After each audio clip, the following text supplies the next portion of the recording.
In diesem Video wollen wir ein Einstiegssignal für dieses Signal hier erstellen. Es handelt sich wieder um einen Oszillator. Das hier ist der sogenannte Momentum-Oszillator und wir schauen uns jetzt mal an, wie man das in MQL5 programmieren kann. In diesem Video wollen wir ein Einstiegssignalmodul für den sogenannten Momentum-Oszillator erstellen. Dabei handelt es sich wiederum um einen Indikator, der in einem separaten Chartfenster unterhalb des Kerzencharts gezeichnet wird, da Oszillatoren Werte erzeugen, die sich von den Preiswerten im Kerzenchart unterscheiden. Um loszulegen, erstellen wir eine neue Datei namens checkentry-momentum.mq5 in demselben Verzeichnis, in dem sich auch die Hauptdatei und die anderen Eingabedateien befinden. Diese Datei wird die Funktion checkentry enthalten, die eine Variable vom Typ String für das berechnete Signal zurückgibt. Lassen Sie uns zunächst das Signal erstellen. Das ist eine Variable vom Typ String, die also Textwerte enthalten kann. Für den Moment lassen wir sie leer, da wir den Wert wie folgt berechnen müssen. Wir möchten einige Kursdaten in einem Array speichern, also erstellen wir dieses zuerst. Um den Momentum-Oszillator zu definieren, können wir die Funktion iMomentum verwenden. Diese ist in MQL5 enthalten und benötigt ein paar Parameter, die wir definieren müssen. Parameter 1 steht für das Symbol im Chart. Der zweite Parameter ist für die Periode in diesem Chart. Parameter 3 ist die Anzahl der Kerzen, die wir für die Berechnung verwenden möchten. In unserem Fall werden wir 14 Kerzen verwenden. Dies ist auch der Standardwert, den Sie sehen, wenn Sie den Momentum-Indikator auf eines Ihrer Charts ziehen.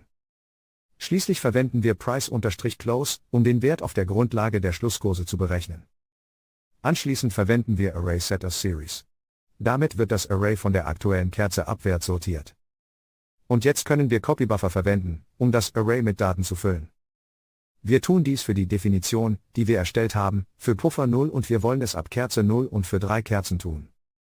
Das Ergebnis wird im Preisarray gespeichert. Und nun können wir den aktuellen Wert für das Momentum berechnen. Dazu müssen wir uns nur den Wert für Kerze 0 in unserem Array ansehen. Da der Momentum-Indikator 2 Ziffern hinter dem Punkt hat, verwenden wir Normalize Double und den Wert 2, um eine formatierte Ausgabe zu erstellen. Lassen Sie uns nun das Signal berechnen. Wenn der Momentumwert unter 100 liegt, betrachten wir dies als Kaufsignal. Wir weisen unserem Signal also das Wort Buy zu. Andernfalls, wenn der Momentumwert über 100 liegt, wollen wir unserer Variablen das Wort Sell zuweisen, denn dann wollen wir verkaufen. Am Ende der Funktion verwenden wir Return, um das berechnete Ergebnis an unser Hauptmodul zurückzugeben. Speichern Sie jetzt bitte Ihre Eingabedatei, falls Sie das nicht bereits getan haben. Eine Kompilierung ist nicht erforderlich, sie wird zusammen mit dem Hauptmodul kompiliert. Daher öffnen wir unsere Hauptdatei und gehen zum Abschnitt Include, wo wir andere Eingabesignale durch Hinzufügen von 2 Schrägstrichen auskommentieren können. Anstelle des alten Einstiegssignals fügen wir nun eine Include-Anweisung für unsere neue Datei checkentry-momentum.mq5 ein. Anschließend kompilieren wir das Ganze, indem wir F7 drücken. Sie können auch auf die Schaltfläche Kompilieren in der Symbolleiste klicken.